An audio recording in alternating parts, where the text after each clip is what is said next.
Bonjour classe, j'espère que tout le monde a passé une bonne nuit. Aujourd'hui, nous allons jeter un coup d'œil à un livre intitulé La voleuse de Noël.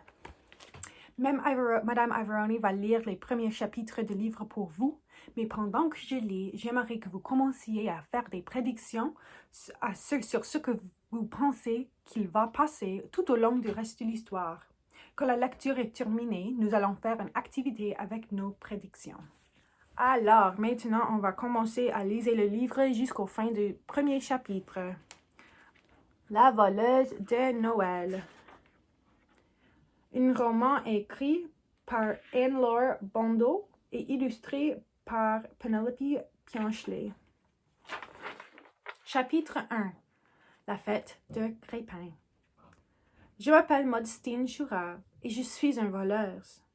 Bien sûr, il n'y a pas de quoi faire la fière. Être voleuse, ce n'est pas joli. Mais moi, je n'ai pas honte. Dans ma famille, nous sommes tous les voleurs depuis les générations. Il y a plus de 1000 ans, notre plus vieil ancêtre, Crépin Chourave, a même volé la colute du roi Dagobert. Crépin était une rose de Zicto, avec un col en dentelle et un nez de travers. Il y a un portrait de lui sur la cheminée du salon.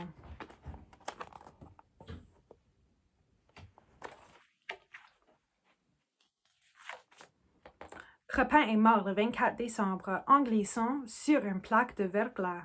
Le pauvre! C'était il y a longtemps, mais nous ne l'avons pas oublié.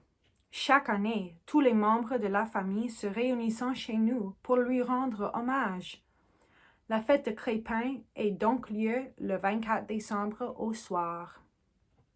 Oui, je sais, normalement c'est la veille de Noël, mais chez les Chouraves, tout est un peu spécial. Et puis, c'est bien connu, le Père Noël ne distribue les cadeaux qu'aux enfants sages et aux gens honnêtes. Il ne rend pas visite aux familles de voleurs. Le 24 décembre, c'est aujourd'hui. Nos invités ne vont pas tarder à arriver.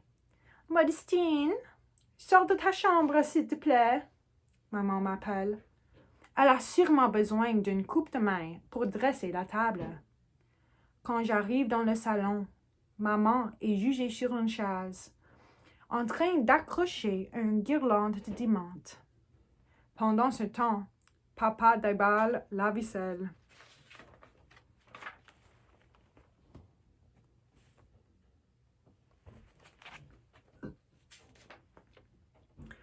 Je m'étonne. Je ne connais pas de ces assiettes en or. Dis donc, elles sont belles. Merci, rougit papa. Je les volais hier.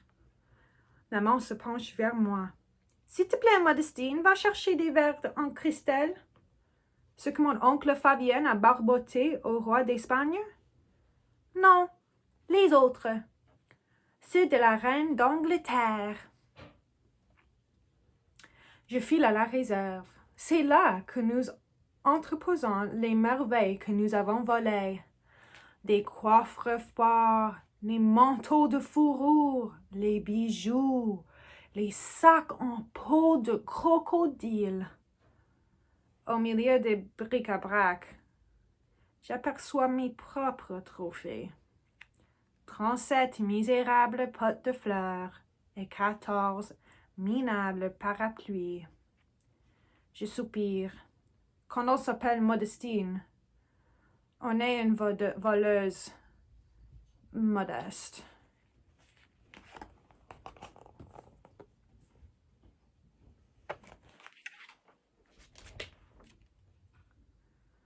J'attrape les verres en cristal et je retourne au salon. Là, je jette un regard au portrait de Crépin. J'ai l'impression qu'il se moque de moi à cause des parapluies minables. Croyez-moi, ce n'est pas facile d'être l'héritière d'un si grand voleur. Alors ça, c'est la fin du chapitre 1. Alors, maintenant que nous avons terminé la lecture du premier chapitre, je voudrais que chacun écrive ce qu'il pense va se passer dans chapitre 2. On fait les prédictions. Nous allons lire un chapitre par jour et faire les prédictions à chaque fois. Une fois que nous aurons fini de lire le livre en entier, nous allons, en tant que classe, utiliser notre idée et nos prédictions pour écrire notre propre fin alternative à l'histoire.